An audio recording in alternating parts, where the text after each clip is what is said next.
world is changing fast. New technologies are impacting how we think about products, services, and the way we live our lives. Nowhere is this trend more present than in financial services, where new business models and customer expectations are changing our conceptions about banking, finance, and the very nature of money. Welcome to Rebank, a visionary podcast about banking, fintech, and the future. The future of banking is here. Hello and welcome to Rebank. I'm your host, Will Beeson. Nick Hungerford is the founder of Nutmeg, the UK's leading robo-advisor. Nick founded Nutmeg in 2011 and ran it for 5 years. Currently, Nick is a partner at Portage Ventures and serves on the boards of Nutmeg, Multiply AI, and Hong Kong-based digital bank, Neat. This was a very timely conversation, given some recent news around Investec shutting its click and invest proposition, Wealthsimple raising a big round, Robinhood applying for a banking license, and a number of other interesting competitive developments in the robo-advisory and digital wealth space. In addition to the insights we deliver through our podcast and newsletter, Rebank offers advisory services to fintechs, banks, and corporates. Drawing on our experience starting, running, and advising fintech businesses, and our vast network of the most impactful fintech entrepreneurs, investors, and innovators around the world, we help companies make sense of fintech, work through specific questions, and optimize proposition and strategy. For more information about our services, please visit bankingthefuture.com. Thank you very much for joining us today. Please welcome Nick Hungerford. Nick Hungerford, welcome to Rebank. Thanks for having me. Well, it's great to connect with you. I think this has been a long time coming. We've done some great sessions in the past with robo-advisors / digital investments company. Pick the terminology you like, Betterment, Scalable Capital, and probably a handful of others. To kick things off, what company that you've invested in or that you haven't, that you've started or that you haven't, are you most excited about in the robo-advisory / digital investment space right now? Gosh, I've just been to Money 2020 in Amsterdam and met so many fantastic companies. So it's hard to nail it down to one or two. But I'll have to say, and I'll admit up front, that these are companies I've invested in. Multiply in the UK and Plan 2 in Hong Kong. And the reason why is because when I look across the fintech and the sort of banking investment space, we've been great in the last 10 years at attacking every vertical there is. So we've attacked lending through peer-to-peer. We've attacked foreign exchange through wonderful companies like TransferWise and Revolut. We've attacked investing through companies like Nutmeg. We've attacked, you name it, cash deposits or trading through people like Robinhood. So that is great for people when they have decided that they want to take action. They say, okay, I'm going to invest or I'm going to do something with my FX. But the layer above that, which is the real human layer of decision making, the cognitive sort of tough decision, is how do I take a decision in the first place? How do I know what the person who charges you lots of money for financial advice might call the advice part, right? How do you know where to spend it? How do you know where to invest? And these companies, Multiply and Plan 2, are sitting in that layer. They're using AI in the case of Multiply or data in the case of Plan 2 to help people determine how to distribute their investments. So if you can imagine all the work that a bank does and all the work that a fintech challenger does, is predicated based on, let's get some money and do something with it. These will be the companies that allocate that money. And I think that's incredibly powerful. Should say it hasn't been proven yet. Those models aren't winning yet, but gosh, I'm excited. Well, this is great because I think there are two important pieces in there that we can pick up throughout the course of the conversation. One is the kind of behavioral piece, cracking that nut of how do we help people make the right decisions around their money, because many approaches to solving that problem haven't worked in the way that people might have expected. It's not as simple as the value for money equation in other parts of financial services. Like just offering cheaper investments may not actually solve the problem because it still leaves all of the psychology around I know I should be saving versus spending. I know my balance is less than I wish it were. I'm thinking about potential negative outcomes later in life, and that's cognitively difficult for people. And it will be interesting to the extent we have time today, explore the work that the likes of Plan 2 and Multiply are doing in that space. And then the other piece, which is a question that I find myself coming back to with some regularity, is the role of regulation around advisory. In the UK, it feels particularly onerous. People have a difficult time offering economically viable financial advice models, and you've seen a lot of people go down the guidance route, which in my view doesn't necessarily provide the best outcomes for customers. It respects the regulation, but I don't know if it solves problems for customers. Maybe, to kind of set the scene a little bit for people, can you just give us a quick description of Nutmeg and kind of what the premise was at the time when you were starting it? Sure. So nowadays, Nutmeg is a full-service digital wealth manager. So we offer both financial advice delivered through humans and investments which are driven almost exclusively online. And that investment offering is pretty wide. So we offer managed investments, passive investments, socially responsible investing as well. So we've got a long track record in doing that. We're one of the UK's largest wealth managers now, certainly top 10 by number of clients. So we've got an established firm base and also looking to expand overseas, primarily through B2B. But it didn't start like that. It certainly wasn't our intention necessarily to become a pure play wealth manager. Actually, the idea started in a class I was taking at Stanford as something very different. It was going to be a dating website for people who wanted to find financial advice and financial advisors and those financial advisors. And preliminary research that we did has shown that people's method of choosing a financial advisor, and I try not to date myself by saying when I was at school, but let's say it was in the early part of this decade. And people were saying that the way that they found a financial advisor was to ask friends or to just go with whoever their parents were using. I thought this was quite strange because if you ask someone how similar they are to their parents, they tend to say that they're actually pretty different. So we thought let's build some psychology profiles of who people are and who the advisors are and try and match them. And we went round to 75 odd financial advisors in California, and they all said, this is great. I like looking after entrepreneurs, or I like looking after grandmothers, or I like looking after sports stars. And so when we put these profiles out, we had great interest from customers on a test basis. Everyone was okay. If you can help me find the perfect financial advisor, this sounds pretty good to me. But the lesson I hadn't learnt, which became obvious, was when we sent the psychology testing, psychometric testing to the advisors, they, instead of being as narrow as they had said they would be, opened up the sort of metrics as wide as possible.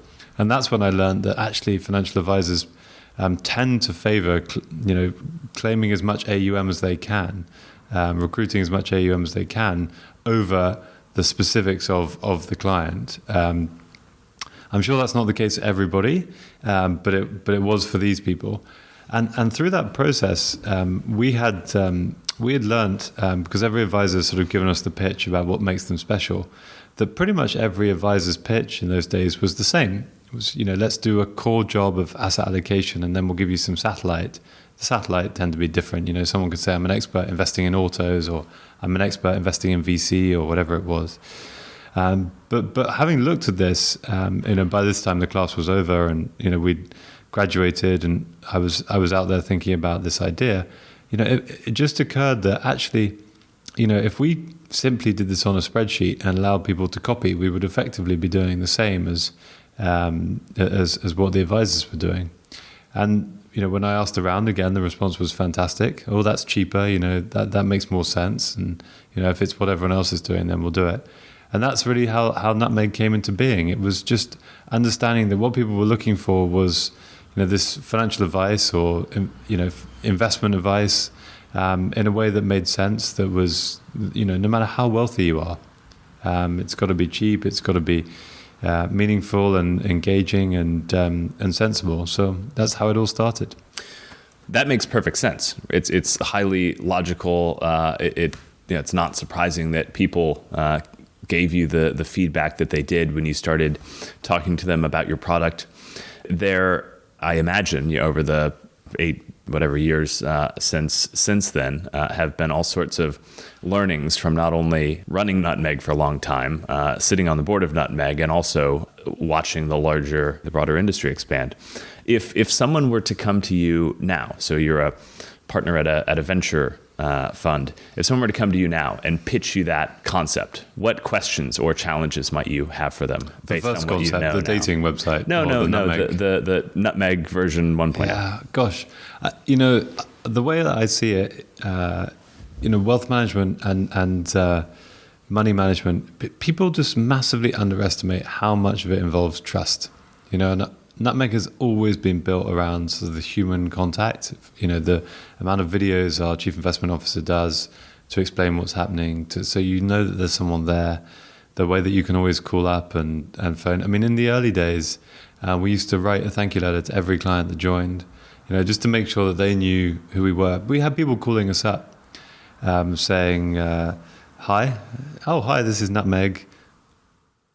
Hi, okay," and then we'd say, "Can we help you?" And they'd be like, "Oh, well, I was just calling to see that I could call," and so you have this element of human contact. And I think what I see now in pitches from investment businesses is that it's so numbers driven, it's so scale driven, it's so everything about reducing CPAs and cost of acquisition of customers, and I think that they lack sometimes the human touch. And what does that all add up to? What it all adds up to is the fact that these are expensive businesses to make big. And therefore, what I worry about with lots of businesses that start in this sector now is that if you already have one or two winners, then you're probably unlikely to be able to overtake them, because the winners are raising lots of money, they've got huge backers, and it becomes hard to think of a new way of doing it. Why don't you invent something new? Why don't you invent something that solves a problem that Nutmeg and the like have? Why don't you invent something which sits on top, like Multiply or Plan 2? It feels like we're not in the market anymore for the same old things.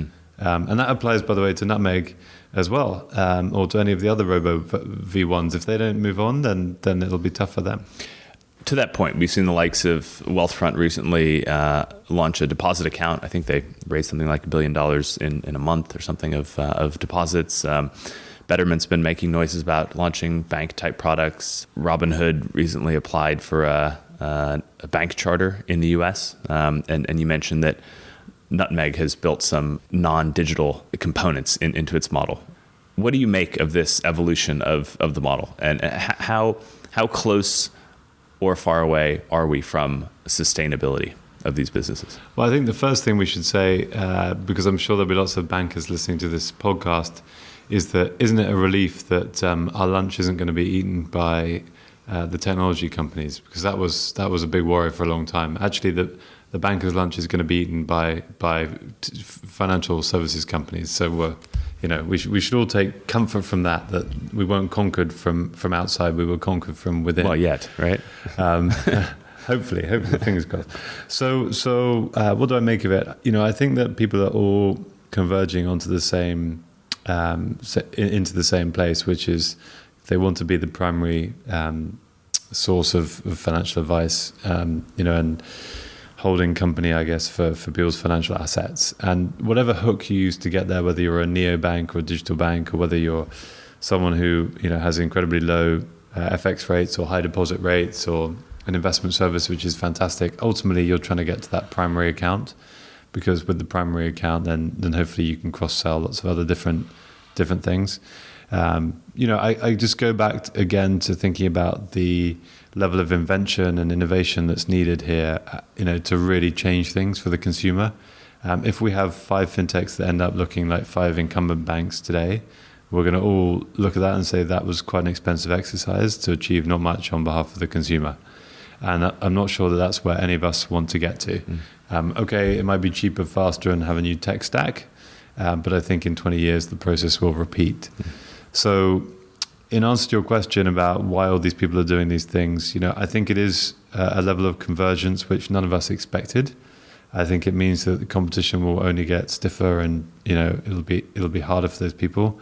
And I hope, certainly with the companies that I'm involved in, that we'll find a new level of new level of product, something different that we can hang our hat onto. If you're Nutmeg now and you're thinking about the best way to build a more comprehensive financial offering to be that single place where a critical mass of customers can be going, do you wish you had started with a different entry point, i.e. a different initial product? It's interesting. You should probably chat to the people who are Nutmeg now and see if they blame me for starting where I did. But from my perspective, I don't think I'd change anything. The simple reason is, back to this trust point. Investing your money with someone takes an awful lot of trust, and I feel that Nutmeg customers are far more loyal than the customers of other financial services companies, whereby it's much more transactional. Or transient even, because your money flows in and out and you're switching and you're looking for higher rates and all the rest of it. Some people have come to Nutmeg and in the first 6 months seen their wealth decrease, when the markets have fallen. And that's a pretty galling exercise. Now, when you go to a traditional wealth manager, that's far less painful because you don't see it every day. It's like when people say, "Oh, I bought a house, and I've held it for 20 years and the value's gone up." Can you imagine how you would feel if every day, you saw in sort of on your computer screen the value of your house? It'd be terrifying because that asset is so hugely valuable to you that if it had gone down by 20% at some point, you probably would have been totally freaking out. So Nutmeg's transparency, I think, engenders a level of trust, which is really, really hard for people to replicate, because we do go through the good times and the bad times with our customers. And so, I'm happy to think about where we've come from. I think the current management team have hugely exciting plans for the future. So that's great news. But I think if you were starting now, starting today, you could probably do something which is better than any of the other companies out there. And that's the beauty of watching and waiting and learning. A handful of incumbents, in fact, many at this point, have launched robo-type offerings. UBS recently, and Investec even more recently, just maybe the week before last, closed their robo offerings. And I think UBS maybe sold part of what they were doing, and Investec just shuttered what they've been operating as their click and invest offering. What do you make of that? I think it's very sad, but I also think consolidation is inevitable. Last time I checked, there were over 550 robo-advisors. And to think that this all started off as an idea that we didn't even call a robo-advisor. It's spawned into a huge industry, and I think John Stein at Betterment, who started at the same time as us, has really led that charge in the US, and I hope that Nutmeg can take some of the credit for doing it in Europe and Asia, but. There are too many. I mean, the reality is that the financials don't work when you're paying to acquire customers at a high price, and those customers are often, sort of small investors who don't pay back the price you've paid to acquire for a very long time. It just doesn't work. Yeah. And I think the other point to note is that people in companies change, and actually, if I take that UBS example, there were some. Fantastic leaders at UBS who launched Smart Wealth, who are, really innovative and, technology driven, and I think as those people rotate, it becomes harder to maintain that vision, which is really tough. Yeah. Well, it's difficult for me to fully comprehend, because it seems to me like if your starting point is a more traditional wealth management business, where there's a more manual element, you're looking to charge significantly higher fees and target higher net worth customers, because it requires more of a human touch. To scale, you need to hire human advisors.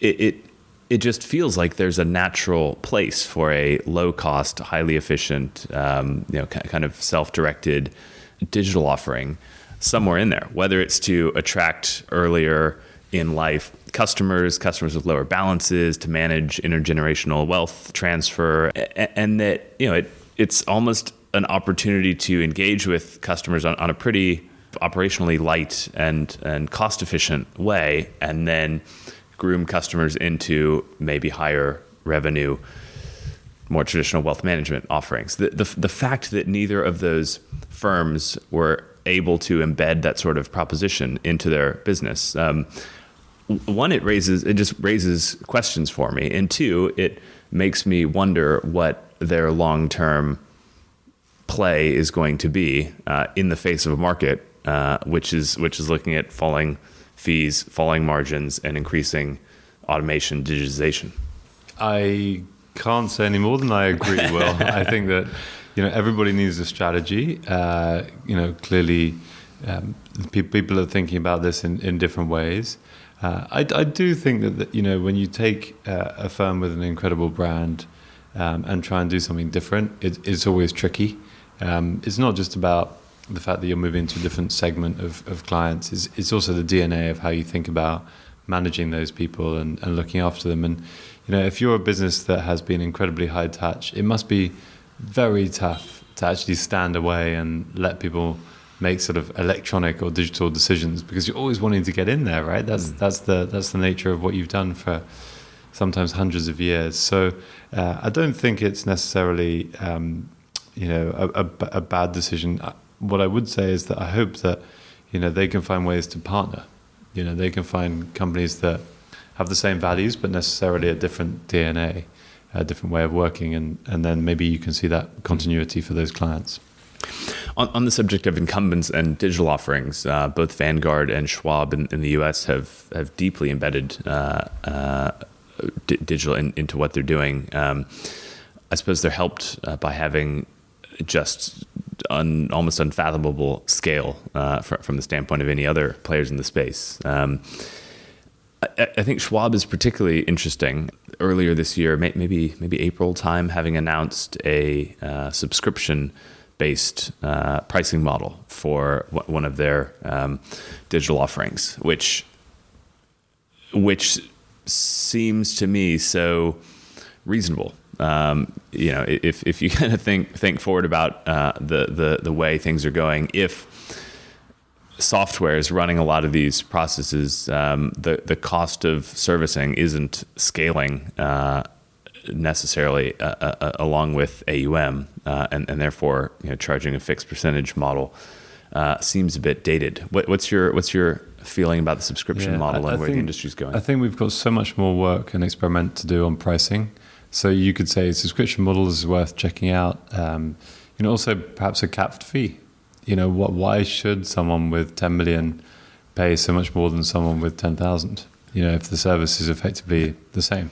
Well, that's a good point, because on the subscription model, if it's $30 a month, that's a significantly higher percentage of your invested assets if you've got 10K with Schwab than if you have 500K. Exactly. But you don't pay more for Netflix if you're wealthy, right? So I mean, we have to think about what's fair to everybody.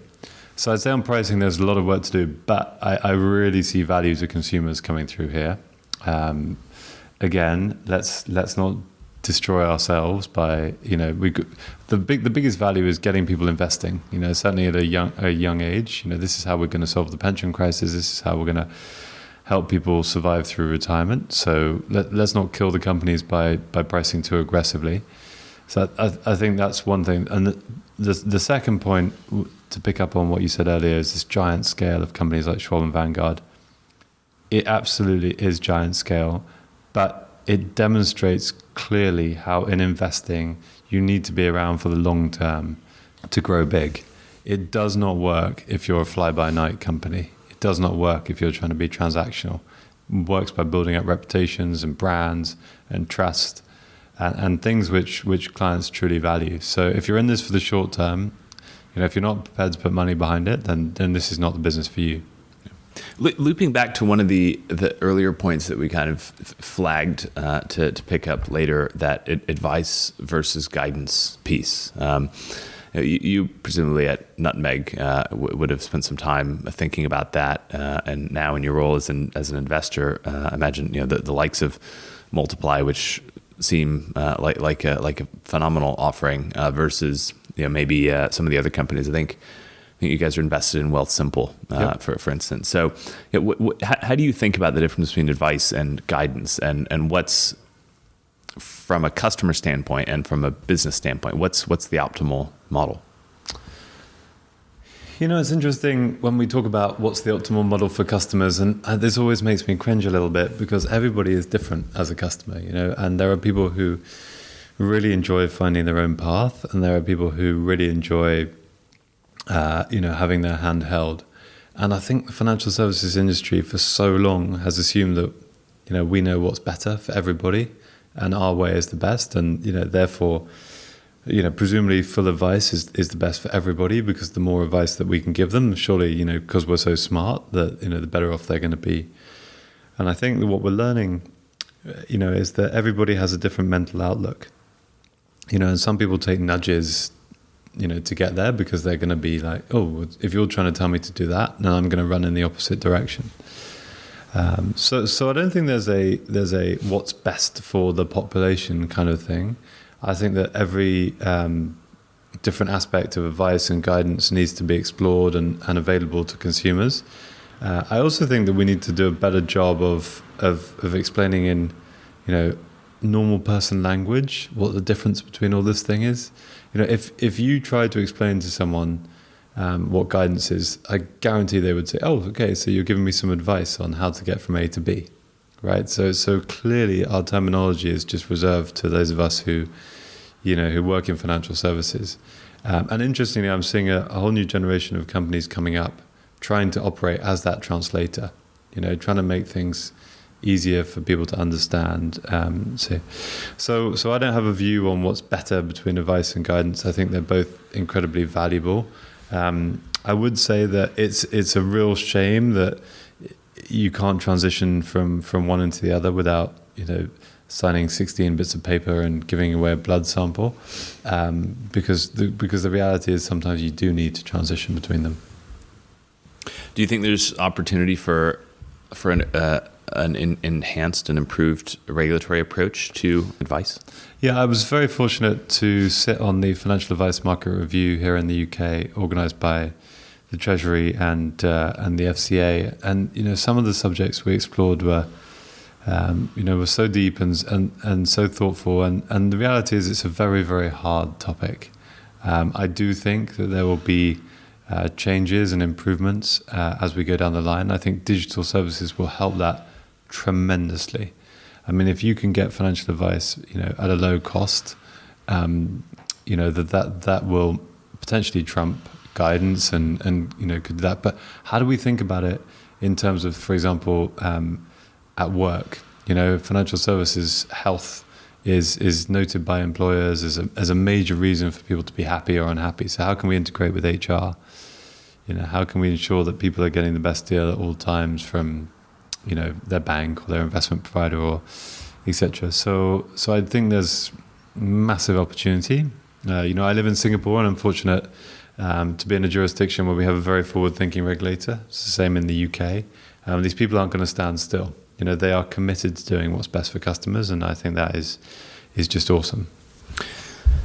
As of the time of recording, For all I know, by the time we publish this, the round may have closed, but Robinhood is reported to be raising $200 million at potentially like a $7-8 billion valuation. Do you have your checkbook out for this one? Is that a company that you would invest in? I think it's a fantastic company, and I think they've done really well. And as a fintech entrepreneur, it's hard not to just stand back and admire them and say, well done, guys. I think that there is going to be convergence. I've said this a couple of times already in this space, and what I want to see from companies who are fundraising is, how loyal are their customers, how sticky are their customers, how much trust are their customers putting in those businesses? Because if they are just there to get the freebies and eat the sweets, and then they're going to go off somewhere else, this isn't sustainable. Mm-hmm. This is not a business which you can back.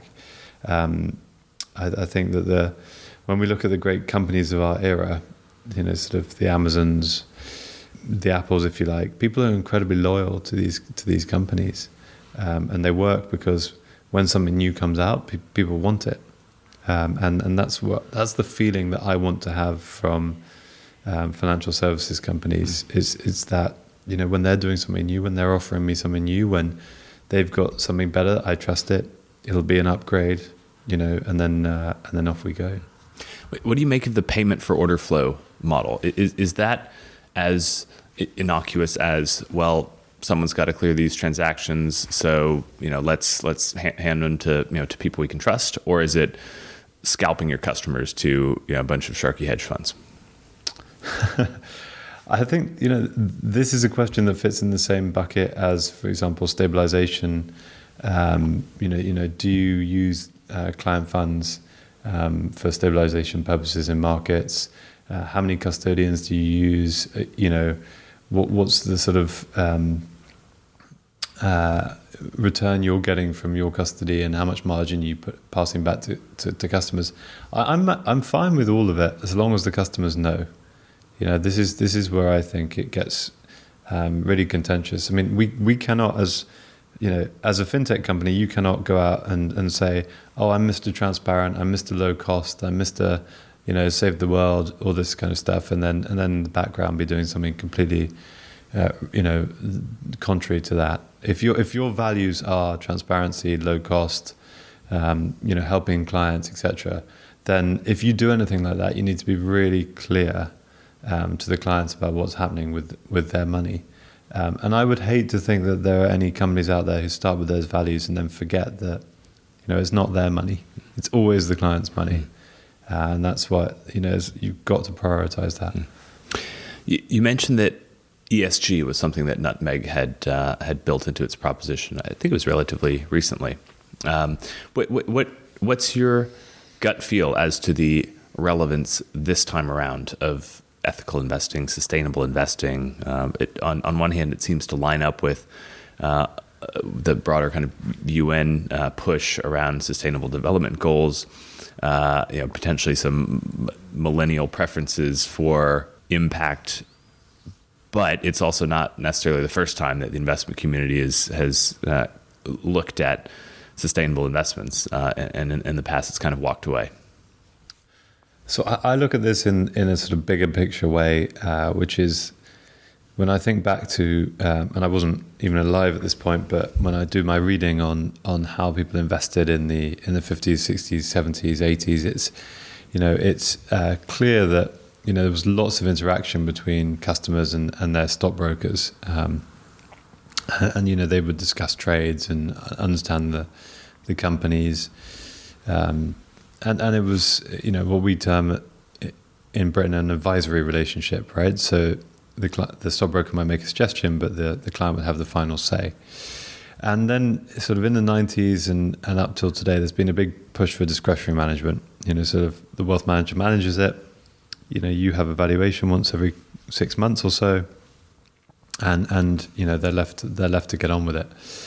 And what I see now, regardless of whether it's ESG or whether it's shareholder activism or some other way of sort of involvement is that customers want to know what is happening with their money, far more than they have done for the last sort of couple of decades. It's crazy, really, to think that you can go into the supermarket and buy an apple and clearly know the price when you pick it up off the shelf, and clearly pay the price when you go to the checkout. Whereas in investing, you don't know what the price is going to be when you invest. You don't know what the price is going to be halfway through your time with that company. You don't know really, unless you add it all up and all the hidden costs, etc., know what the cost is when you finish with them. And so I think people are saying, well, I've had enough of that. Every other walk of my life, I can get the data. I can understand how I'm doing. My watch tracks my steps. My phone tracks my steps, Every time I go into a shop, they know if I've been there before because I've got a card or a membership and I think, we just need to understand that in financial services, we can't, clients are going to want to be involved. Clients are going to want to know what's going on. And if you don't facilitate for that for them, then they're going to go somewhere else. To wrap up, maybe you can leave us with a bit of a view from Asia, where you're based, and where I imagine you spend a lot of your time as an investor. What's most interesting to you from an Asia standpoint that maybe those of us in the West aren't thinking about on a daily basis? I'm just so glad you didn't say, to wrap up, can you sing me a song or something like that? It would have been brutal for everyone involved. So Asia, I think, is just what a phenomenal place to be learning from right now. I mean, we feel so lucky to be there. To see what's going on, and people always cite China, and China is, a long way ahead in terms of this convergence model that people are, I think, pushing towards in the US and Europe, because they have companies like Ali, who do an amazing job. Ping An. I mean, you go on the Ping An app, you can buy pretty much any financial services right there. It's just incredible. But China's not the only one. We have fantastic innovation in Korea and Taiwan with sort of Line and how they're integrating with financial services. In Singapore and in Indonesia, it's the turn of the taxi companies to be getting into financial services. It just impacts every part of your life. In India, these businesses are growing at such a vast scale. I mean, check out companies like Grow in India, where Sequoia just did a round. The scale of this stuff is absolutely incredible, and the way that they learn and the lessons they can teach us in the West, I think, is fantastic. So I feel immensely privileged to be in Asia, to see all that's going on. I think it's probably moving a little bit faster than in the US and Europe at the moment. So I'd encourage anyone who's interested to get themselves over to the Singapore FinTech Festival to make sure that they're keeping tabs on what's going on. Because I know all the CEOs of the big banks are there regularly. They're checking it out. It's just a really, really amazing place.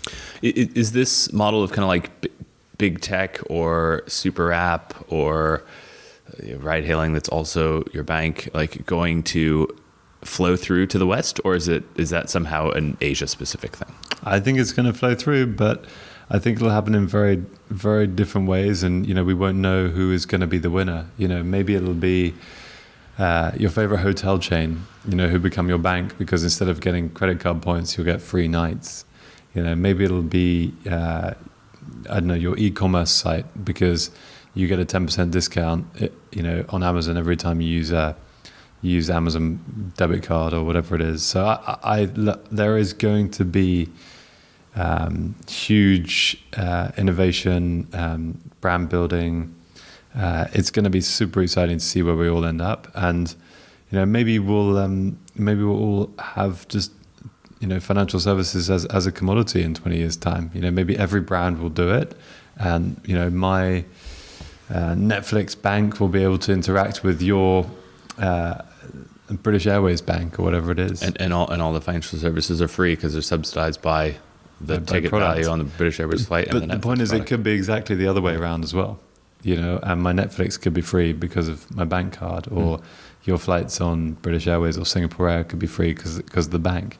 And this is what the beauty of it is. It's not just about doing one thing well. It's about the emotional side of it, and I really don't want that to be lost. Like, how do you appeal to the customers that you really want to go after?